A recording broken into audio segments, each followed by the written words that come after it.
Maintenant, j'aimerais cet après-midi, simplement comme introduction à l'histoire de ma vie, lire un texte qui se trouve dans l'Épître aux Hébreux au chapitre 13. C'est pour cela que Jésus aussi, afin de sanctifier le peuple par son propre sang, a souffert hors de la porte. Sortons donc pour aller à lui, hors du camp, en portant son opprobre. Car nous n'avons point ici-bas de cité permanente, mais nous cherchons celle qui est à venir. Et ma pensée c'est que nous n'avons point ici-bas de cité permanente, mais nous cherchons celle qui est à venir. Je me suis trouvé à Rome, où ont été les grands empereurs et les villes qu'ils avaient construites en pensant qu'elles seraient immortelles. Il faut même creuser une profondeur de 6 mètres pour en trouver les ruines. Je me suis trouvé où les pharaons ont eu leur grand royaume et il vous faudra creuser dans les sols pour trouver les grands pharaons ont régné. Tous, nous aimons penser à notre ville et à notre localité. Mais souvenez-vous, elle ne peut pas subsister. Quand j'étais un petit garçon, j'allais près d'un grand érable. Cet arbre géant, c'était l'arbre le plus magnifique. Je pouvais voir ses branches puissantes se balancer au vent, son tronc énorme. Et je me disais, tu sais, je crois que cet arbre sera là pendant des centaines et des centaines d'années. Il n'y a pas longtemps, j'ai jeté un coup d'œil à ce vieux arbre. Ce n'est plus qu'une souche, car nous n'avons point ici-bas de cité permanente. Non, rien de ce qu'on peut voir sur cette terre n'est permanent. Ça doit avoir une fin. Tout ce qui est mortel doit céder à l'immortalité. Et je voyais mon père. À l'époque, c'était un homme plutôt court, costaud, très fort. Et c'était l'un des petits hommes le plus fort que je connaissais. Et puis je me souviens, quand papa arrivait et qu'il faisait un bond de toilette avant le dîner, il retroussait ses manches et ses petits bras trapus. Quand il levait les bras pour se laver, qu'il jetait de l'eau sur son visage, les muscles roulaient sur ses petits bras. Je me disais, tu sais, mon papa vivra jusqu'à 150 ans. Il était tellement fort, mais il est mort à 52 ans. Voyez, nous n'avons point ici-bas de cité permanente. C'est exact. Nous ne pouvons pas être là en permanence. Maintenant, faisons un petit voyage tous ensemble. Et c'est agréable de se balader de temps en temps sur les sentiers de souvenirs. Vous ne trouvez pas? Je suis né dans une petite cabane de montagne, là-haut dans les montagnes du Kentucky. Nous vivons dans une seule pièce, pas de tapis sur le sol, même pas le bois sur le sol. C'était juste un sol nu, tout simplement. Une souche, le dessus d'une souche coupée, avec 3 pieds en dessous. C'était notre table. Et tous les petits branhams s'entassaient là-dedans et dehors, devant la petite cabane, et on se traînait dehors. On aurait dit qu'une bande de possums s'était traînée dans la poussière par là, vous savez. Tous les petits frères. Nous étions 9. Et il n'y avait qu'une petite fille. Maman avait 15 ans quand je suis né. Papa avait 18 ans. J'ai été le premier des 9 enfants. Et ils m'ont raconté que le matin où je suis né, nous étions très pauvres, le plus pauvre parmi les pauvres. Et nous n'avions même pas de fenêtre dans cette petite cabane. Il y avait une espèce de petite porte en bois qu'on ouvrait. Je doute que vous avez déjà vu quelque chose comme ça. Une petite porte en bois qui s'ouvrait au lieu d'une fenêtre. On la saisissait ouverte le jour et on la fermait la nuit. Nous ne pouvions pas allumer les lumières électriques ni même brûler du pétrole à cette époque-là. Nous n'avions pas ce qu'on appelle une lampe à graisse. Je suis né le 6 avril 1909, évidemment. Vous savez, comme ça j'ai un peu plus de 25 ans maintenant. Et donc le matin où je suis né, maman a dit qu'ils ont ouvert la fenêtre. Or, nous n'avions pas de médecin. Il y avait une sage-femme, simplement. Et cette jeune femme, c'était ma grand-mère. Et alors, quand je suis né et que j'ai poussé mon premier cri, alors maman voulait voir son enfant. Et quand ils ont ouvert la petite fenêtre, juste au point du jour, Vers les 5 heures, il avait un rouge-gorge perché tout près d'un petit buisson. Avez-vous déjà entendu la légende du rouge-gorge? Comment sa poitrine est devenue rouge? Un jour, le roi des rois était mourant sur la croix. Il souffrait et personne ne voulait venir à lui. Il n'avait personne pour l'aider. Il y avait un petit oiseau brun qui volait arracher les clous de la croix. Il volait vers la croix sans arrêt. Il tirait sur les clous. Il était trop petit pour les arracher. Et sa petite poitrine est devenue toute rouge, tachée de sang. Et depuis ce jour-là, sa poitrine est rouge. Il était perché près de la fenêtre. Il gazouillait à la manière dont chante le rouge-gorge. Et papa a ouvert la fenêtre. Et quand ils ont ouvert la petite porte-fenêtre, cette lumière que vous voyez sur la photo est entrée par la fenêtre en tournoyant. Selon les dires de ma mère, elle s'est placée au-dessus du lit. Grand-maman ne savait quoi dire. Nous n'étions pas une famille religieuse. Et donc, elle a ouvert. Quand ils ont ouvert cette fenêtre et qu'il y avait cette lumière dans la pièce, elle ne savait pas quoi faire. Papa s'était acheté, m'a dit maman, une salopette toute neuve pour cet événement. Il était debout avec ses bras dans les plastrons de sa salopette, semblable à celle que portaient les forestiers et les bûcherons à cette époque-là. Et ça les a effrayés. Eh bien, quand j'ai eu une dizaine de jours ou quelque chose comme ça, ils m'ont amené à une petite église baptiste appelée le Royaume des Opossums. Alors, le vieux prédicateur est venu et là, il a prié pour moi, tout petit garçon. C'était ma première sortie à l'église. À l'âge d'environ d'un peu plus de 2 ans, la première vision a eu lieu. Eh bien, ça s'était raconté aux alentours dans les montagnes là-bas que cette lumière était entrée. Alors, ils ont essayé d'expliquer la chose. Certains disaient que ce devait être le soleil qui s'était réfléchi dans un miroir de la maison. Seulement, il n'y avait aucun miroir dans la maison. Et le soleil n'était pas levé. Alors, il était trop tôt, 5 heures. Et puis, ils n'y ont plus pensé, simplement. Et quand j'ai eu environ, je suppose, près de 3 ans, or, je dois être franc. Il y a des choses ici que je n'aime pas dire. Et je souhaiterais pouvoir les laisser de côté et ne pas avoir à les dire. Mais pourtant, pour dire la vérité, il faut dire la vérité, même si c'est sur vous-même et sur votre famille. Dites-les franchement, et comme ça, c'est toujours pareil. Mon père était loin d'être quelqu'un de religieux. C'était le type même du montagnard qui buvait constamment tout le temps. Il s'était mis dans le pétrin au cours d'une bagarre. Il ne pouvait pas revenir parce qu'il était recherché par la police. Et puis, quand nous avons eu de ces nouvelles, c'était par une lettre signée de notre nom, mais ça, il avait déjà dit à maman qu'il lui donnerait des nouvelles comme ça. Et puis un jour, je me souviens, la source, cette petite cabane était juste derrière la maison. Et pendant cette période après, il y a 11 mois entre moi et mon frère. C'est lui qui me suit et il s'est traîné encore à 4 pas. J'avais un gros caillou à la main et je voulais lui montrer avec quelle force je pouvais lancer ce caillou dans la vieille boue, à l'endroit où la source était sortie de la terre et avait rendu le sol boueux. J'ai entendu un oiseau et il chantait du haut des arbres. Je regardais en haut, dans l'arbre, et l'oiseau s'est envolé. Et à ce moment-là, une voix m'a parlé. Bon, je sais que vous pensez que je ne peux pas fouiller dans ma pensée et me souvenir de ça. Mais le Seigneur Dieu qui est juge de la terre et des cieux et de tout ce qui existe, sait que je dis la vérité. Quand cet oiseau s'est envolé, une voix est sortie de l'endroit où se trouvait cet oiseau dans l'arbre, semblable à des vents dans un buisson, et elle a dit, tu vivras près d'une ville appelée New Albany. Et j'ai vécu depuis l'âge de 3 ans jusqu'à maintenant, à moins de 3 milles de New Albany dans l'Indiana. Je suis entré à la maison et j'en ai parlé à ma mère. Eh bien, elle a pensé que j'avais seulement rêvé ou quelque chose comme ça. Plus tard, nous avons déménagé dans l'Indiana et papa est allé travailler pour un homme, mais Soafen, un homme riche.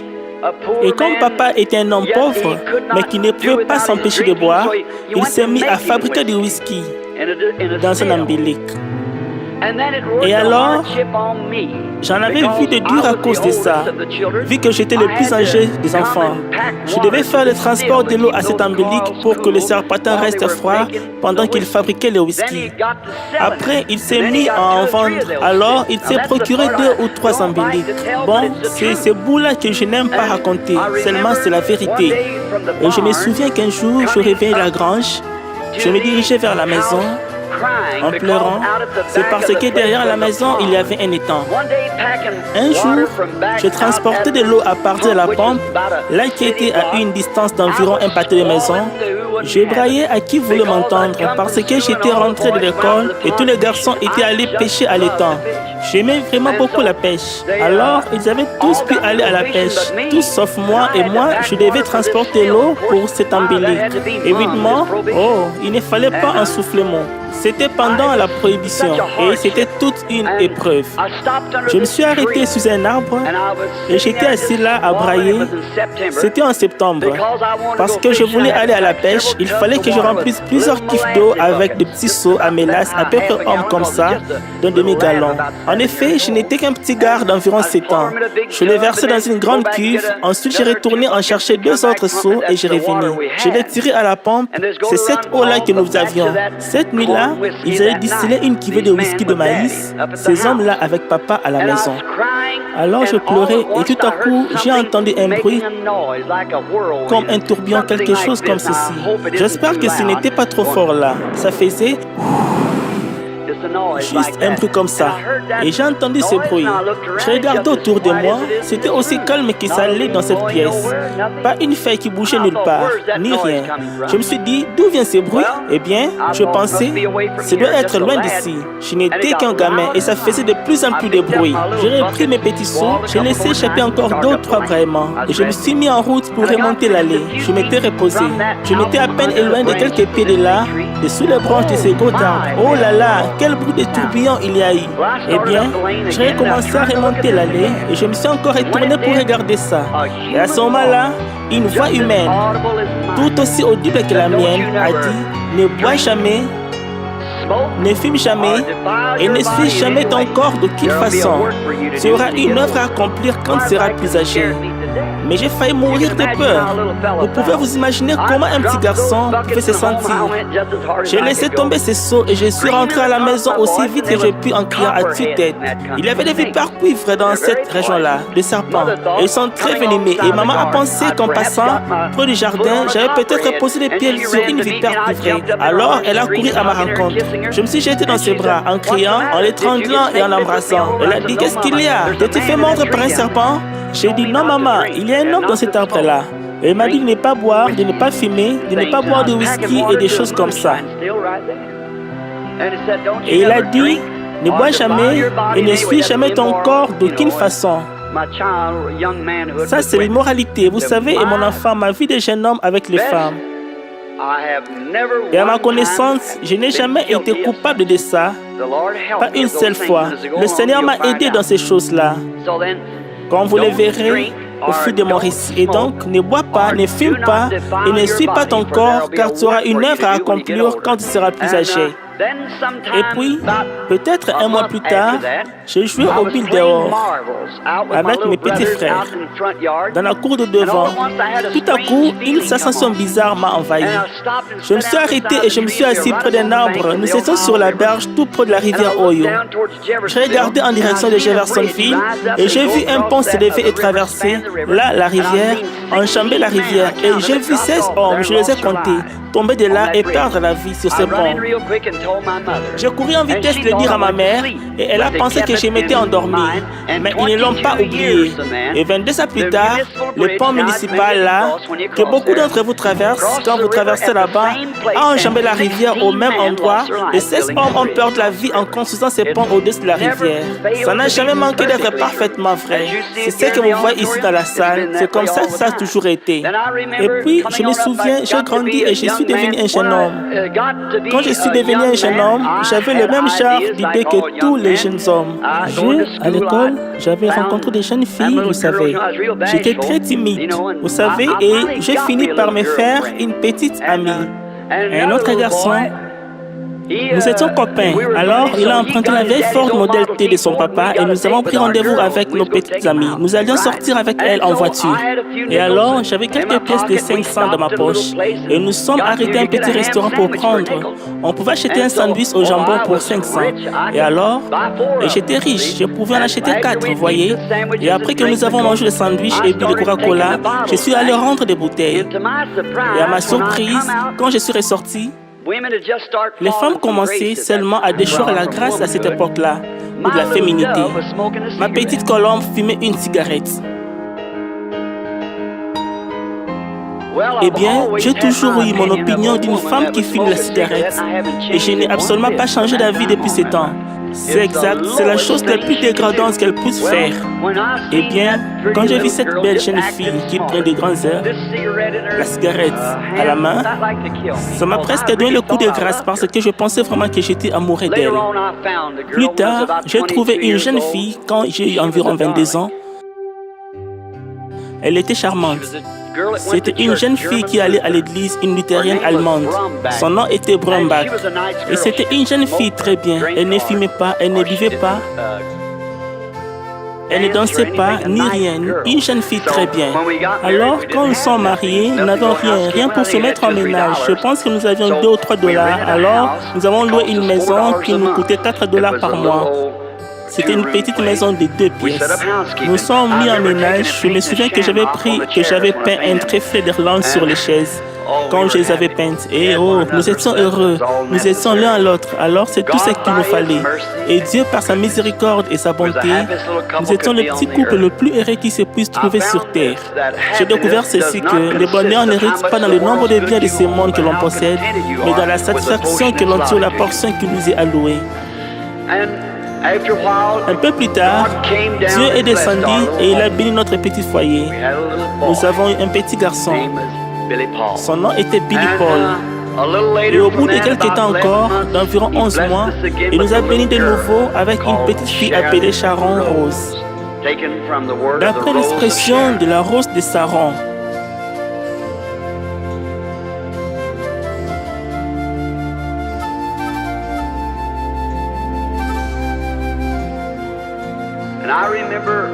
Et un jour, je me souviens que j'avais mis de l'argent de côté pour prendre quelques jours de vacances, aller à un endroit appelé le lac Paf Paf à la pêche. Et en revenant, pendant cette période, je suis en train d'oublier ma conversion.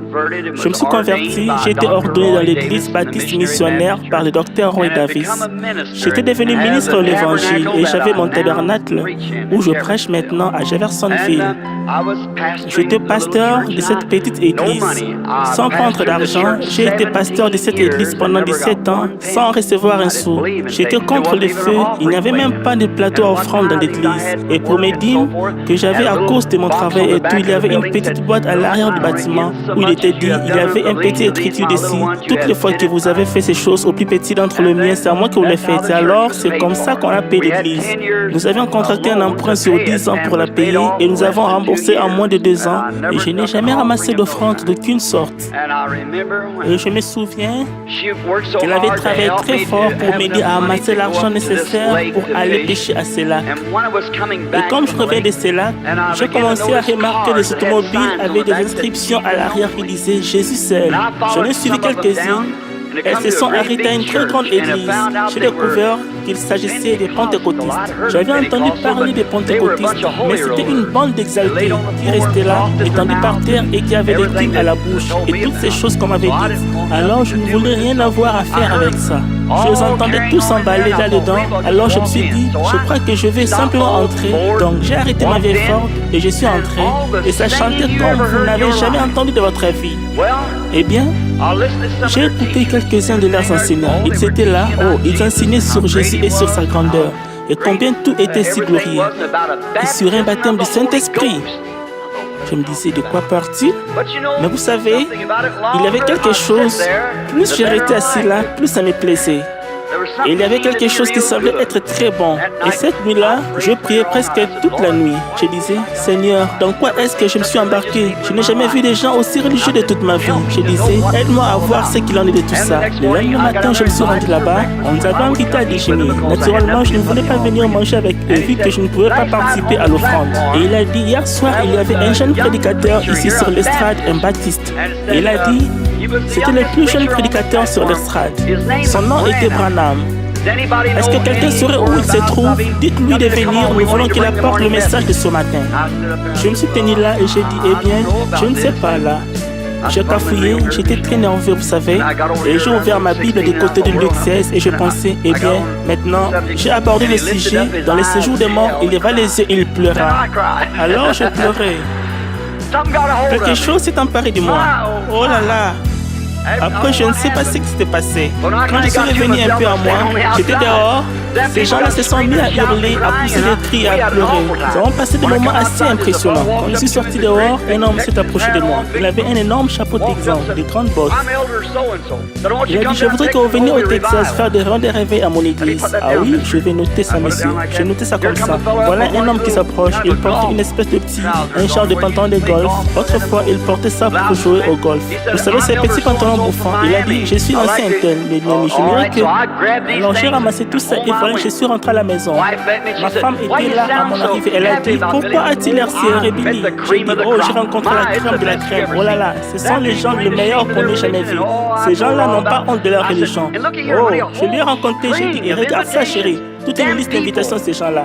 Elle a dit, ce ne sont pas des fanatiques, j'espère. J'ai dit, je ne sais pas quelle sorte de types ils sont, mais ils ont quelque chose dont moi j'avais besoin. Jamais entendu de ma vie. J'ai dit, veux-tu venir avec moi? Elle a dit, chérie, quand je t'ai épousé, je vais rester à tes côtés jusqu'à ce que la mort nous sépare. Elle a dit, j'irai. Elle a dit, maintenant, on va le dire à nos parents. Et alors, Madame Bomber m'a fait demander, j'y suis allé. Elle a dit, qu'est-ce que c'est ces propos-là? Elle a dit, quelle idée? T'imagines-tu que tu vas te dans ces choses semblables? Elle a dit, ridicule, ça ce n'est que la racaille que les autres églises ont jeté dehors. J'ai dit, mais vous savez, Madame Bomber, au fond de mon cœur, je sens que le Seigneur veut que j'aille avec ces gens. Elle a dit, retourne à ton église jusqu'à ce qu'ils aient le moyen de t'offrir un presbytère et conduis-toi comme un homme sensé. Elle a dit, tu n'entraîneras pas ma fille là-dedans. J'ai dit oui maman, je me suis retournée et je suis partie. Hope s'est mise à pleurer, elle est sortie. Elle a dit, Billy, qu'importe ce qu'on m'a dit, je serai avec toi, qu'elle soit bénie. J'ai dit, oh ça ne fait rien chérie, et j'ai simplement laissé tomber. Elle ne voulait pas laisser aller sa fille parmi ces gens-là, parce que c'était que de la racaille. Alors j'ai comme laissé tomber. C'est l'erreur la plus grave que j'ai commise de toute ma vie, une des plus graves.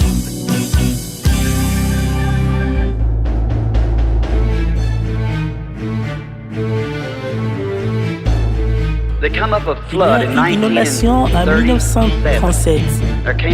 Il y a eu une inondation et l'autre, à ce moment-là, j'ai patrouillé et je faisais tout ce que je pouvais pour faire sortir les gens de l'inondation.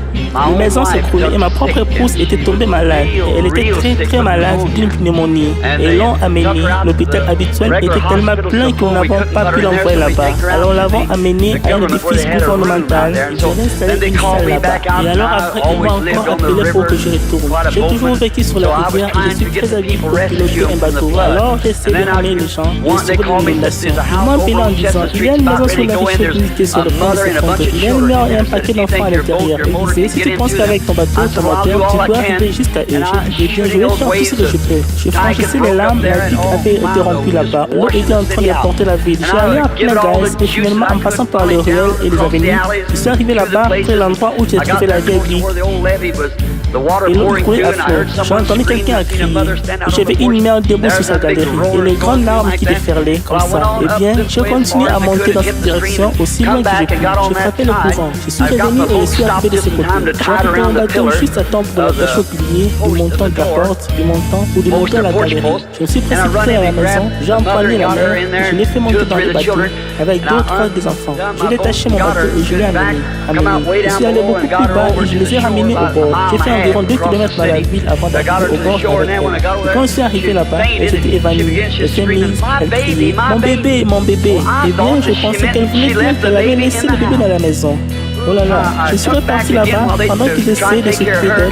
Et j'ai fini par découvrir que c'était ou qu'elle voulait savoir où était son bébé là-bas. Il y avait un tout petit d'environ 3 ans, mais j'avais pensé qu'elle parlait d'un nourrisson quelque chose. Alors je suis reparti et je me suis rendu là-bas. Et quand j'ai attaché le bateau, je suis entré et je n'ai pas trouvé de bébé. Alors la galère a cédé, la maison s'est écroulée. J'ai couru à toute vitesse et j'ai saisi la pièce de bois qui retenait mon bateau. Je suis monté dans le bateau, j'ai tiré et je l'ai détaché.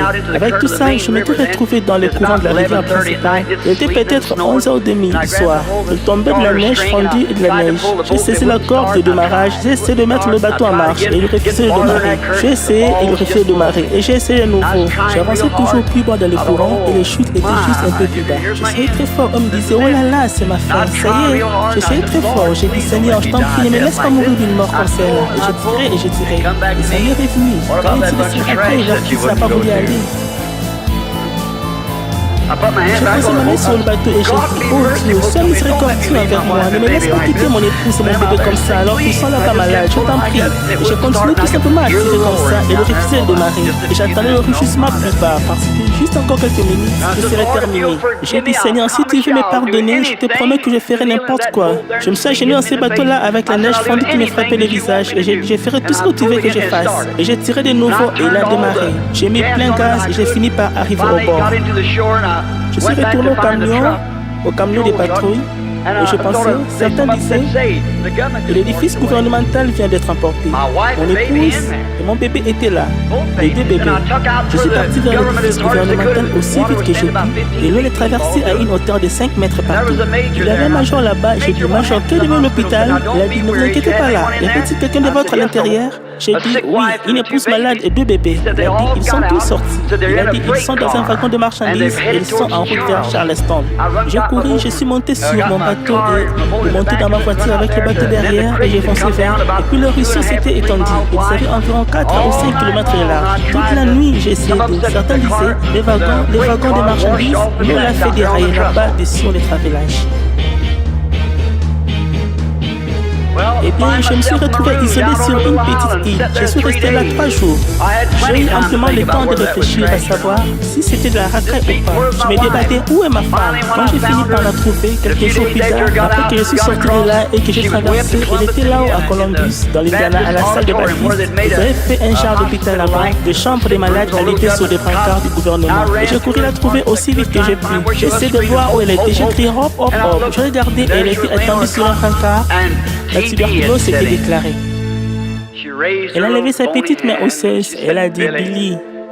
J'ai couru la trouver, j'ai dit, Hope, ma chérie. Elle a dit, je suis affreuse à voir, n'est-ce pas? J'ai dit, non, ma chérie, tu es bien.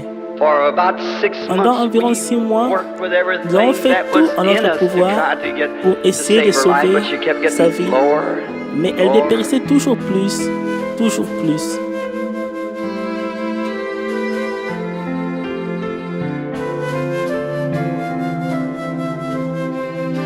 Un jour, je faisais une ronde, j'avais allumé ma radio, je crus les entendre dire. L'ancien appel à la radio dit William Branham est demandé d'urgence à l'hôpital. Son épouse est mourante. Je suis retourné à toute vitesse à l'hôpital, aussi vite que j'ai pu. J'ai mis la lumière rouge et la sirène en marche et je suis parti. Quand je suis arrivé à l'hôpital, je me suis arrêté et je suis entré en courant. Traversant l'hôpital, je rencontré un de mes copains. Nous pêchions ensemble. Nous sortions ensemble quand nous étions gamins, Sam Adair. Et donc le voyais qui arrive comme ça et il avait son chapeau à la main. Il m'a regardé et il a simplement fondu en larmes. J'ai couru vers lui, je lui ai sauté au cou. Il m'a brûlé ses bras, il a dit Billy, elle s'en va. Il a dit, je suis désolé, j'ai fait tout ce que j'ai pu. J'ai fait venir des spécialistes et tout. J'ai dit, Sam, ce n'est pas possible, elle ne s'en va pas. Il a dit, oui, elle s'en va. Il a dit, n'y va pas, Bill. J'ai dit, il faut que j'y aille, Sam. Il a dit, ne fais pas ça, non. Je t'en prie, ne fais pas ça. J'ai dit, laisse-moi y aller. Il a dit, je vais avec toi. J'ai dit, non, reste ici. Je vais rester avec elle pendant ces dernières minutes. Je suis entré à la chambre. L'infirmière était assise là et elle pleurait. C'est qu'elle et Hop avaient été des camarades de classe. Alors, j'ai jeté un coup d'œil, elle s'est mise à pleurer. Elle avait levé sa main, je me suis rapproché. Je l'ai regardée et je l'ai secouée. Elle était là, elle était passée d'environ 120 livres à une soixantaine de livres. Je l'ai secouée. Et même si je vivais jusqu'à l'âge de 100 ans, jamais je n'oublierai ce qui était arrivé. Elle s'est tournée et ses beaux grands yeux se sont levés vers moi. Elle a souri. Elle a dit, pourquoi m'as-tu rappelé Billy? J'ai dit, chérie, je viens juste d'avoir à la radio. Il fallait que je travaille. Nous étions très endettés, des centaines de dollars d'honoraires de médecin et rien pour les payer. Il fallait absolument que je travaille. Je la voyais 2 ou 3 fois par jour et tous les soirs. Et puis, quand elle était dans cet état, je lui ai dit, qu'est-ce que tu veux dire par là? T'es rappelé? Elle a dit, oui, tu l'as prêché. Tu en as parlé, mais tu ne peux pas t'imaginer ce que c'est. Je lui ai dit, de quoi parles-tu? Elle a dit, du ciel. Elle a dit, écoute, elle a dit, je rentrais à la maison et sortais des gens, des hommes ou des femmes ou quelqu'un. Ils étaient vêtus de blanc. Elle a dit, j'étais dans la tranquillité, dans la paix. Elle a dit, des beaux grands oiseaux volaient d'arbre en arbre. Elle a dit, ne pense pas que je divague. Elle a dit, Billy, je vais te dire quelle a été notre erreur. Elle a dit, assieds-toi. Je ne me suis pas assis, je me suis agenouillé. Je lui ai pris la main. Elle a dit, tu sais où nous avons fait notre erreur? J'ai dit, oui mon amour, je le sais. Elle a dit, nous n'aurions jamais dû écouter maman. Ces gens-là étaient dans le vrai. J'ai dit, je sais. Elle a dit, promets-moi ceci, que tu vas aller vers ces gens-là. Elle a dit, parce qu'ils sont dans le vrai. Elle a dit, élève mes enfants comme ça. Elle a dit, je vais te dire quelque chose. Elle a dit, je suis mourante. Elle a dit, je ne redoute pas de partir. C'est beau. Elle a dit, la seule chose, c'est que je n'aime pas te quitter. Et je sais que c'est ces 2 petits enfants élevés. Elle a dit, promets-moi que tu ne resteras pas seul et que mes enfants soient ballottés d'un l'un à l'autre. C'était raisonnable de la part d'une mère de 21 ans. Et j'ai dit, je ne peux pas promettre sa robe. Elle a dit, promets-le-moi, je t'en prie. Elle a dit, il y a une chose que je vais te dire. Elle a dit, tu te souviens de cette carabine? J'ai vraiment la faute des armes à feu. Elle a dit, tu voulais acheter cette carabine ce jour-là et tu n'avais pas assez d'argent pour verser la compte. J'ai dit oui. Elle a dit, j'ai mis mon argent de côté, mais plus de 500 pour essayer de verser la compte sur cette carabine pour toi. Elle a dit, alors quand elle sera finie et que tu retourneras à la maison, regarde le dessus du sofa ou du lit pliant. Sous ce morceau de papier, il y a sur les dessus tu vois l'argent. Elle a dit, au moment d'acheter cette carabine, vous ne pouvez pas vous imaginer ce que j'ai ressenti quand j'ai trouvé ces 75 $ là. J'ai acheté la carabine. Elle a dit, maintenant ne reste pas seule. Elle ne savait pas ce qui allait arriver quelques heures plus tard. J'ai tenu ses mains chéries pendant que les anges de Dieu l'emportaient. Je suis rentré à la maison, je ne savais pas quoi faire. Je me suis étendu là cette nuit-là et j'ai attendu. Je pense que c'était une petite souris dans le vieux foyer où nous avons mis du papier.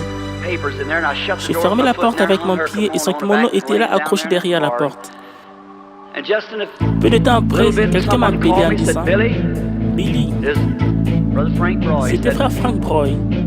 Il a dit ton bébé est mourant.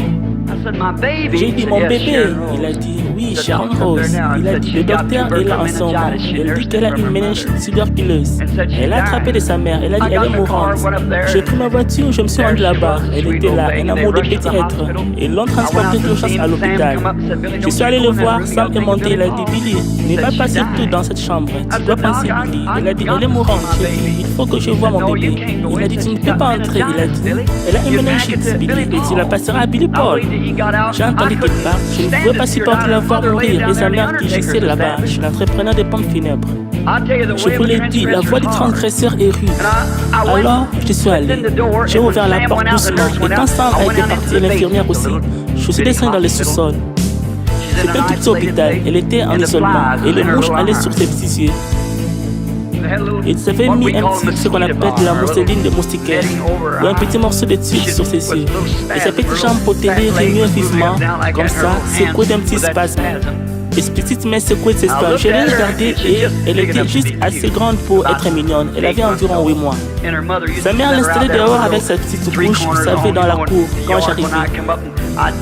J'ai klaxonné et elle faisait goût. Elle tendait les bras avec moi, vous savez.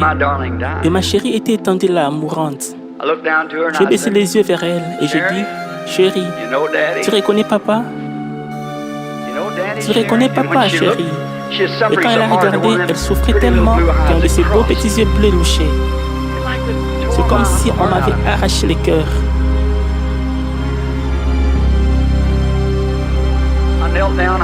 Je me suis agenouillé et j'ai dit, Seigneur, qu'est-ce que je fais?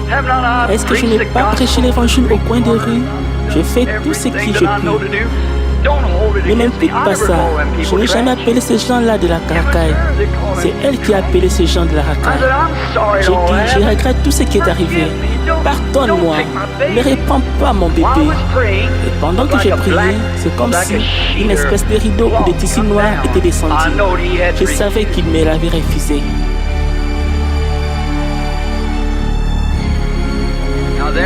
Or, celui-là a été le moment le plus difficile et le plus perfide de ma vie. Quand je me suis relevé et que je l'ai regardé, alors je pensais, Satan m'a mis dans la tête. Eh bien, tu veux dire qu'après avoir aussi prêché énergiquement et mené la vie que tu as menée maintenant, quand il s'agit de ton propre bébé, il va te refuser ça? J'ai dit, c'est vrai. S'il ne peut pas sauver mon bébé, alors je ne peux pas. Je me suis arrêté. Je ne savais vraiment pas quoi faire. Et alors j'ai dit ceci. J'ai dit, Seigneur, tu me l'as donnée et tu l'as reprise. Béni soit le nom du Seigneur. Même si tu me reprenais moi aussi, je t'aimerais quand même. J'ai posé ma main sur elle et j'ai dit, sois bénie ma chérie. Papa aurait voulu t'élever. De tout mon cœur, j'aurais voulu t'élever. Et t'élever pour que tu aimes le Seigneur. Mais les anges vont venir te chercher, ma chérie. Papa va prendre ton petit corps et le mettre dans les bras de maman. Je vais t'enterrer avec elle. Et un jour, papa ira te retrouver. Tu n'as qu'à attendre là-haut avec maman. Au moment de sa mort, sa mère a dit, les derniers mots qu'elle a prononcés, elle a dit, Billy, reste sur le champ de travail. J'ai dit, si je suis sur le champ de travail quand il viendra, j'irai chercher les enfants pour te rejoindre. Sinon, je serai enterré près de toi. Va te poster à la toit de la grande porte. Et quand tu les verras tous entrer, tiens-toi là et mets-toi à crier Bill, Bill, Bill de toutes tes forces. Je te rejoindrai là-bas.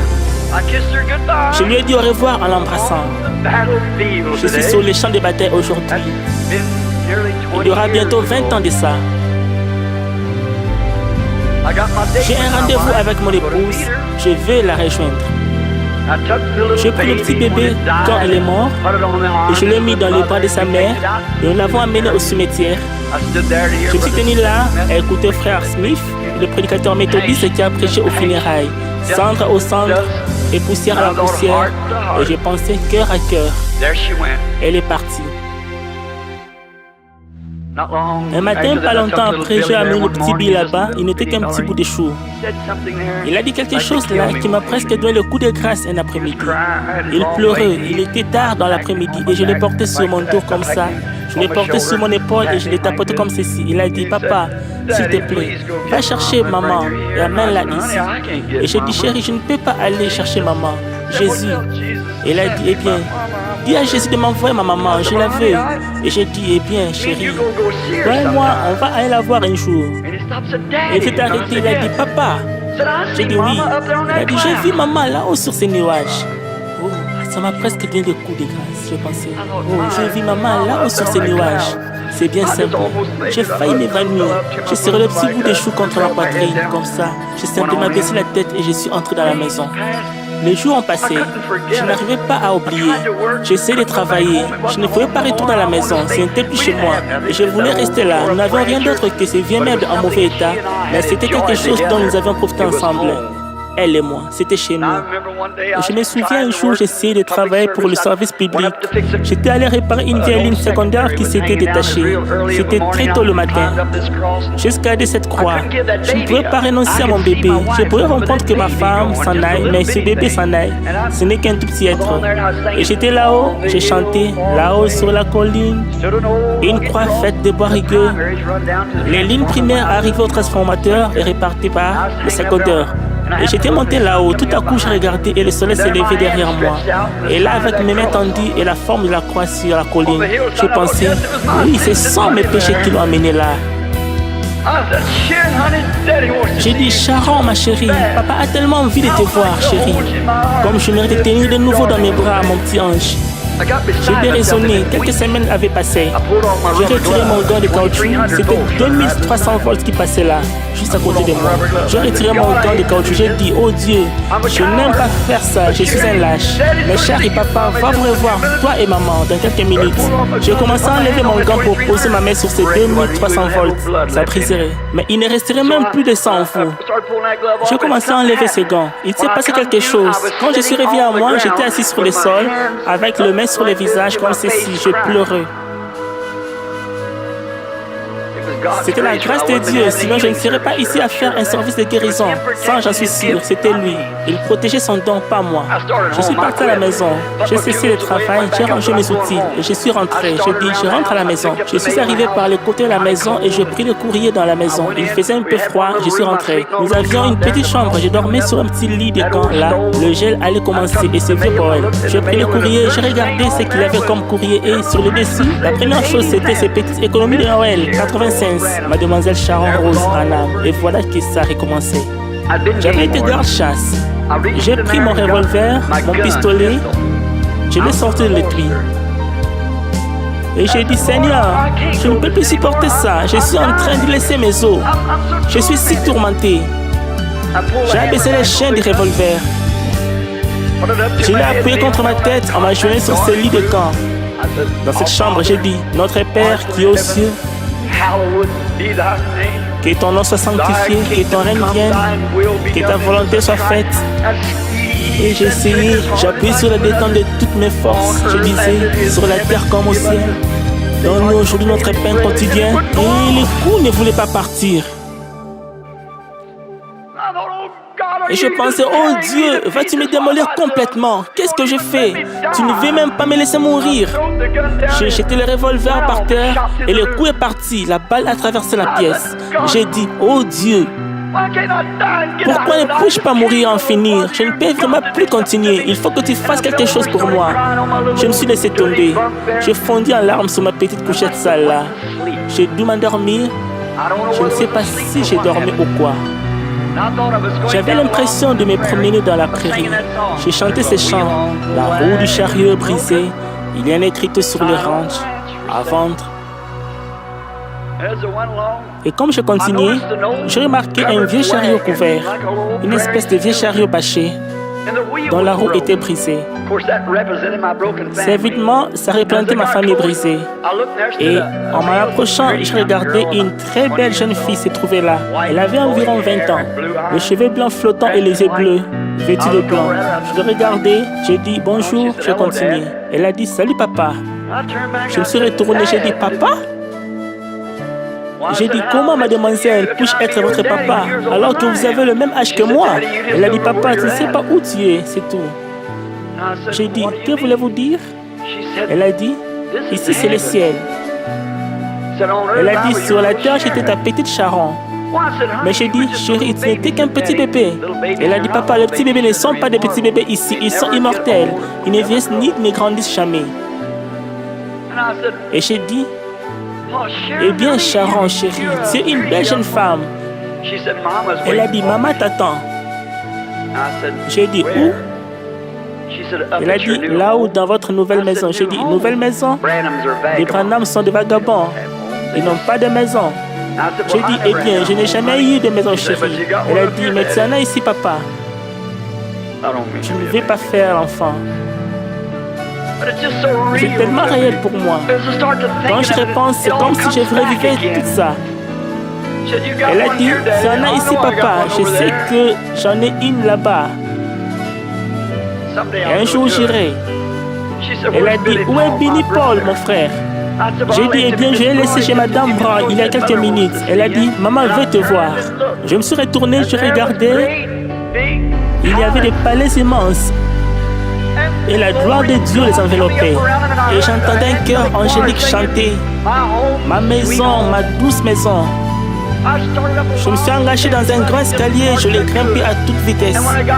Et quand je suis arrivé à la porte, elle était là. Elle portait un vêtement blanc, ses longs cheveux noirs lui descendaient dans les dos. Elle a tendu les bras comme elle le faisait toujours quand je rentrais du travail, fatigué ou quelque chose. Je lui ai saisi le main. Et j'ai dit, chérie, j'ai vu Sharon là-bas. Et j'ai dit, elle est devenue une belle jeune fille, n'est-ce pas? Elle a dit, oui, Bill. Elle a dit, Bill, Elle a mis ses bras autour de moi. Elle a dit, juste autour de mes épaules. Elle s'est mise à me tapoter. Elle a dit, arrête de te faire des soucis pour moi, Sharon. J'ai dit, chérie, c'est plus fort que moi. Elle a dit, maintenant Sharon et moi, nous sommes dans une meilleure situation que toi.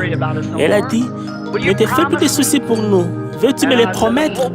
J'ai dit, oh. J'ai dit, tu me manques tellement et Sharon aussi. Et il y a Billy qui te réclame tout le temps. Il pleure. J'ai dit, je ne sais plus quoi faire avec lui. Elle a dit, tout ira bien, Bill. Elle a dit, promets-moi seulement de ne plus te faire de soucis. Elle a dit, veux-tu t'asseoir? Je regardais autour de moi et il y avait un grand fauteuil. Je me souviens que j'avais essayé d'acheter un fauteuil. Une fois, j'avais essayé d'acheter un fauteuil. Tout ce que nous avions, c'était des vieilles chaises très ordinaires de notre mobilier de cuisine avec les fonds en bois. Nous étions bien obligés d'utiliser ces chaises-là. C'était le seul que nous avions. Et nous avions la possibilité d'acheter un fauteuil de ceux dont on peut incliner le dossier. Je ne me souviens plus quelle marque de fauteuil rembourré c'était. Il coûtait $17. On pouvait donner $3 comptant et puis $1 par semaine. Nous en avons acheté un. Et quand j'arrivais, je travaillais toute la journée et je prêchais jusqu'à minuit dans les rues et partout où je pouvais. Un jour, j'étais en retard dans mes paiements. Nous n'arrivions plus à le faire et le temps passait, jour après jour. Et finalement, un jour, ils sont venus chercher mon fauteuil. Ils l'ont repris. Ce soir-là, je n'oublierai jamais. Ils m'avaient fait une tarte aux cerises, pauvre petite. Elle savait que j'allais être déçue. Après le souper, j'ai dit, pourquoi es-tu si gentille ce soir, chérie? Elle a dit, écoute, j'ai envoyé les garçons du voisinage te chercher le verre pour la pêche. Tu ne penses pas qu'on devrait aller à la rivière pêcher un petit moment? J'ai dit, oui, mais... Elle a fondu en larmes. Je savais que quelque chose n'allait pas. Je m'en doutais un peu parce qu'on m'avait déjà envoyé un avis comme quoi ils allaient venir le chercher. Nous n'arrivions pas à faire ce paiement $1 par semaine. Nous n'y arrivons pas. Nous n'avions pas tout simplement pas les moyens. Elle m'a entouré de ses bras. Je suis allé vers la porte et mon fauteuil n'était plus là. Elle m'a dit, là-haut, elle a dit, tu te souviens de ce fauteuil, Bill? Et j'ai dit, oui chérie, je m'en souviens. Elle a dit, c'est à ça que tu pensais, oui? Elle a dit, eh bien, celui-ci, ils ne répondront pas. Celui-ci est payé. Elle a dit, assieds-toi un petit instant, je voudrais te parler. J'ai dit, chérie, je ne comprends pas. Elle a dit, promets-moi, Billy, promets-moi que tu ne te feras plus de soucis. Tu vas retourner maintenant. Elle a dit, promets-moi que tu ne te feras pas de soucis. J'ai dit, je ne peux pas faire ça, Hope. Et juste à ce moment-là, j'ai repris connaissance. Il faisait noir dans la chambre. Je regardais autour de moi, j'ai senti son bras qui m'entourait. J'ai dit, Hope, es-tu ici dans la chambre? Elle s'est mise à me tapoter. Elle a dit, vas-tu me faire cette promesse, Bill? Promets-moi que tu ne te feras plus de soucis. J'ai dit, je te le promets. Et à ce moment-là, elle m'a tapoté 2 ou 3 fois et elle était partie. Je me suis levé d'un bond et j'ai allumé la lumière. J'ai regardé partout, elle était partie. Mais elle avait seulement quitté la pièce. Elle n'est pas partie. Elle est toujours vivante. C'était une chrétienne. Billy et moi, nous sommes allés à la tombe là. Il y a quelque temps, il a apporté une petite fleur à sa mère et à sa sœur un matin de Pâques. Et nous nous sommes arrêtés. Le petit bout de chou s'est mis à pleurer. Il a dit, papa, maman est là-dessous. J'ai dit, non chérie, non, elle n'est pas là-dessous. Ici, nous avons une tombe fermée, mais très loin de l'autre côté de la mer, il y a une tombe ouverte, là où Jésus est ressuscité. Un jour, il viendra, il amènera ta sœur et ta maman avec lui. Je suis sur le champ de bataille aujourd'hui, mes amis. Je ne peux vraiment plus vous en raconter. Que Dieu vous bénisse. Courbons la tête un instant. Oh Seigneur. Très souvent, Seigneur, j'en suis sûr, les gens ne comprennent pas quand ils s'imaginent que ces choses-là vont toutes seules.